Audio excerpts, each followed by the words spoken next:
Hello friends, welcome to my YouTube channel. तो बहुत दिनों से मैं एक भी वीडियो नहीं डाल पा रही थी क्योंकि मैं बहुत ज़्यादा बिजी चल रही थी और थोड़ा मन भी नहीं करता वीडियो डालने का कभी कभी।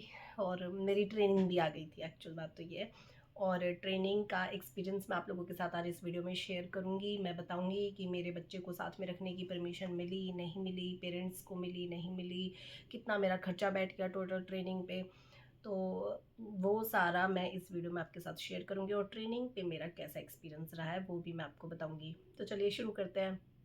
तो देखिए, ट्रेनिंग जो थी वो मेरी थी 22 अक्टूबर से 7 नवंबर तक की, यानी दिवाली 20 की थी तो 22 से मेरी ट्रेनिंग स्टार्ट थी। तो मुझे 21 को ही वहाँ पे जाना था। 22 को सुबह भी जा सकते हैं लेकिन मैं 21 को शाम तक वहाँ पहुँच गई थी। अब क्योंकि मेरा बेबी है, मुझे परमिशन चाहिए थी बेबी के लिए, पेरेंट्स के लिए, तो मैंने मेरे ब्रांच मैनेजर से वहाँ पे कॉल कराया था। अब उन्होंने कॉल तो कर दिया, वहाँ पे एक फैकल्टी मेंबर से बात हुई थी, परमिशन ले ली थी।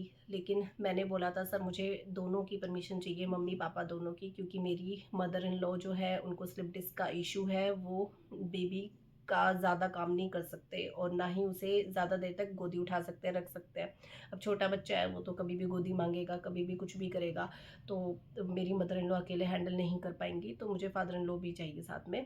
तो दोनों की परमिशन चाहिए। तो उन्होंने आगे वो चीज़ फॉरवर्ड ही नहीं की, उन्होंने सिर्फ एक की परमिशन ली और वो बहुत आसानी से मिल भी गई थी। मेरे सामने ही उन्होंने फ़ोन किया था और बहुत आसानी से उन्होंने परमिशन दे दी थी। कोई ऐसा इशू आया नहीं, लेकिन सामने वाले ने ही जब प्रॉब्लम आगे पहुंचाई ही नहीं तो आगे वाले भी क्या कर सकते हैं इसमें, है ना। अब उन्होंने फिर मुझे कहा वहाँ जाके तुम देख लेना, थोड़ा बहुत अगर मैनेज हो जाए या वहाँ जाके बात करने पे वो लोग मान जाए तो देख लेना, यहाँ इतने बड़े आदमी से सपना मैं ज़्यादा मांग नहीं सकता था, ये वो करके उन्होंने मुझे ऐसे बोला। मेरे ब्रांच मैनेजर सर ने, चलो ठीक है, वो जैसा उनका नेचर है या जो भी उनकी बात है, हो सकता है वो जिस पोजीशन पे है वो सही कह रहे हो, आई डोंट नो। अभी फिर मैं जब वहाँ 21 तारीख को शाम में पहुँची तो फिर वहाँ पे मैंने परमिशन ली, मतलब आ, बोला रिसेप्शन पे कि ऐसे ऐसे मुझे दोनों को रखना है। तो उन्होंने आगे बात पहुँचाई, आगे डिस्कशन हुआ, लेकिन वो रिजेक्ट कर दिया गया मेरा जो प्रपोज़ल था, जो मैं चाहती थी दोनों को रखा जाए। लेकिन उन्होंने एक का ही बोला कि रूल के अकॉर्डिंग एक को ही आप रख सकते हैं, किसी भी एक को आप रख सकते हैं।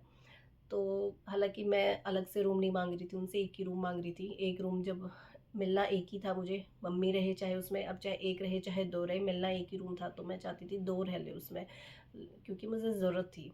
एक्चुअल बात तो ये है। लेकिन फिर उन्होंने बोला नहीं, रूल है ऐसे, तो फिर हर कोई कोई, मतलब हर कोई कोई कुछ मांगेगा, कोई कुछ, तो रूल के अकॉर्डिंग एक को ही परमिशन मिलेगी। मैंने कहा ठीक है, अब जो रूल है वो है। तो फिर हमने आसपास में रूम देखा, रूम हमें बहुत महंगा पड़ा। रूम हमें पड़ा 8,000 का पड़ा। सिर्फ 17 दिन की जो ट्रेनिंग थी उसमें 8,000 का रूम मिला। कुछ भी नहीं था, खाना पीना उसमें, सिर्फ रूम रूम था।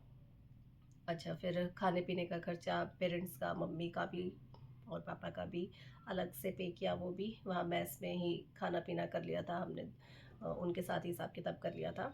दिन का एक पर पर्सन 200 रुपये का था, तो मतलब दिन का 400 रुपये खाने का जा रहा था बेसिकली। और इसके अलावा वहाँ जो मम्मी को परमिशन मिली थी रूम की, जाते टाइम उन्होंने उसके भी 1800 रुपये लिए, जो कि पहले नहीं बताया था कि पैसे लेंगे। मतलब लास्ट मोमेंट पे जब वो पैसे ले रहे थे तो धोखा सा लगा कि अरे, तो पहले भी बता सकते थे, देने तो थे ही हमें, ऑब्वियस है, मतलब मना तो कर नहीं सकते थे, रखना ही था एक को तो साथ में, लेकिन पहले नहीं बताया। पता नहीं क्यों नहीं बताया, मिस हो गया उनसे या जो भी था। तो ऐसे करके अब आप हिसाब लगा लो मेरा कितना खर्चा बैठ गया। 8,000 का रूम और पर डे का 400 के हिसाब से खाने का, 17 दिन का, और 1800 के करीब उन्होंने ले लिया, 1800 2000 के करीब। तो और आने जाने का तो अलग हो ही गया, गाड़ी का खर्चा। अच्छा, मिलता कितना है वो भी हम थोड़ा बहुत डिस्कस करेंगे।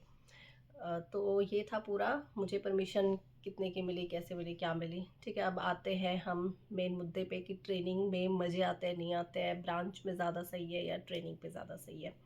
तो भाई देखो, मज़े तो आते हैं ट्रेनिंग में। मतलब मैं जाना भी नहीं चाह रही थी शुरू में, क्योंकि छोटा बेबी है, वो परेशान होएगा, पता नहीं एक रूम में कैसे एडजस्ट करेंगे हम सब, और बहुत सारे इश्यूज़ थे। लेकिन फिर भी वहाँ गए। शुरू के 3 दिन मेरे बच्चे को बुखार रहा, लेकिन फिर भी मैंने सोचा कि अब सोचना तो क्या ही है, रहना तो था ही वहाँ पे। फिर हम बीच में सैटरडे संडे ऑफ था तो हम अपने घर वापस आ गए थे 2 दिन के लिए। फिर मेरा बेबी ठीक हुआ, फिर हम गए, फिर वहाँ पे मेरा बच्चा भी ठीक रहा, उसने खाना पीना प्रॉपर शुरू किया और मैं फिर मेरा भी मन लगने लग गया वहाँ, और फिर इतना मन लग गया कि वापस आने का ही मन नहीं करा। तो ये ट्रेनिंग पे ना होता क्या है कि क्लासेस होती हैं, वो आपको गेम्स रोज़ कोई ना कोई गेम खिलाएंगे, कोई ना कोई एक्टिविटी कराएंगे, क्विज़ होगी वहाँ पे उनका, मस्त मज़ेदार सी क्विज़ होती है फ़ोन पे, और फ़ोन पे कुछ कनेक्ट करके कैसे क्या किसी के थ्रू होती है। तो मतलब बहुत ही बढ़िया सिस्टम कर रखा है उन्होंने। तो जो क्लासेस होती है उसमें वो रूल्स रेगुलेशंस पढ़ाते हैं, लाइक कोई अकाउंट खुले सुकन्या तो उसकी मिनिमम मैक्सिमम लिमिट क्या होती है और क्या, बेसिकली सारे रूल्स पढ़ते हैं।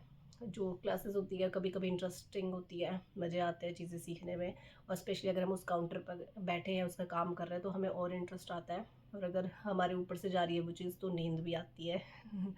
एक दिन हुआ था मेरे साथ ऐसा, जब मुझे बहुत ज़्यादा नींद आ रही थी, मेरी आँखें से खोलने से भी नहीं खुल रही थी, लेकिन इसके अलावा मुझे मतलब इतनी नींद नहीं आई जितना बाकी बच्चे कहते हैं कि लेक्चर्स बहुत बोरिंग होते हैं। तो इसके अलावा फिर एक्टिविटीज़ में तो मज़े आते ही हैं ऑफ कोर्स, और बहुत यूनिक एक्टिविटी होती है उनकी। रिवील मैं कुछ भी नहीं करूँगी क्योंकि आप लोग जब भी जाएंगे तो वो एक्सपीरियंस करेंगे, वो सब नया होगा जब आपके लिए, तो और आपको मज़े आएंगे। और बहुत ही मज़ेदार ट्रेनिंग होती है। कल्चरल फेस्ट था जिसमें मैंने डांस भी किया था और होस्ट भी मैंने ही किया था। बहुत अच्छा एक्सपीरियंस रहा मेरा। मैं थोड़ी सी बोलने में अच्छी हूँ, कॉन्फिडेंस में रहती हूँ, कभी डरती नहीं हूँ बोलने में। तो वहाँ पे एक फैकल्टी मेंबर ने तो मुझे मतलब लाइक इतने अच्छे शब्द भी कहे कि सपना आपको ऑफिसर बन के यहीं फैकल्टी मेंबर बन के आना है, ध्यान रखिएगा। तो वो मेरे लिए लाइक एक अचीवमेंट की तरह था कि उनसे ऐसे कमेंट सुनना। वो चीफ मैनेजर थे वहाँ पे, एज ए फैकल्टी थे, इतना एक्सपीरियंस ले रहे थे और उन्होंने इतनी अच्छी बात कही मेरे बारे में, तो मुझे बहुत अच्छा लगा सुन के। लेकिन हालांकि देखते हैं, प्रमोशन लेने का मेरा अभी कोई ऐसा मूड है नहीं, हालत देख के बाकी लोगों की। तो ये था मेरा एक्सपीरियंस। जाने का जितना मेरा मन नहीं कर रहा था, वहाँ से आने का भी उतना ही नहीं कर रहा था फिर। और फिर ऐसा हुआ कि ब्रांच में मेरा 2-4 दिन मन ही नहीं लगा। मैं बता नहीं सकती, मेरा ब्रांच में जहाँ मैं कहती थी यार सुबह कब शाम हो जाती, कब 4 बज जाते पता ही नहीं लगता, अब ऐसा हो गया था ट्रेनिंग से आने के बाद कि एक एक मिनट नहीं कट रहा था ब्रांच में, चाहे कितना ही रश हो चाहे कुछ हो, बार बार टाइम की तरफ देख रही थी कि कब यहाँ से निकलूँ कब यहाँ से निकलूँ। तो 2-3 दिन फिर मुझे यहाँ एडजस्ट होने में लगे, लेकिन अब ठीक है, वही पहले जैसा माहौल हो गया। काम तो करना ही है ब्रांच में आके, कब तक ट्रेनिंग पे ही बैठे रहेंगे, है ना दोस्तों। तो ये था मेरा ओवरऑल एक्सपीरियंस। ज़्यादा मैं टाइम वेस्ट नहीं करूँगी आप लोगों का भी और मेरा भी, क्योंकि अभी मैं आई हूँ, मैंने कपड़े वपड़े कुछ भी चेंज नहीं किया है। अभी मेरी बच्ची भी आने वाली होगी, मंदिर चली जाती है वो जब मैं आती हूँ तब। अभी वो आएगी, उसके साथ खेलूँगी, टाइम फोड़ूँगी। जितने भी मेरे प्लान्स थे सब फ्लॉप हो चुके हैं कि मैं पढ़ूँगी, मैं ये करूँगी, मैं वो करूँगी, पता नहीं। अभी देखते हैं, कुछ थोड़े दिन में अगर सेटलमेंट होती है तो मैं कुछ शेड्यूल बनाऊँगी, अदरवाइज़ जैसी लाइफ चल रही है शायद वैसे ही चलेगी। देखते हैं, चलो बाय बाय, टेक केयर।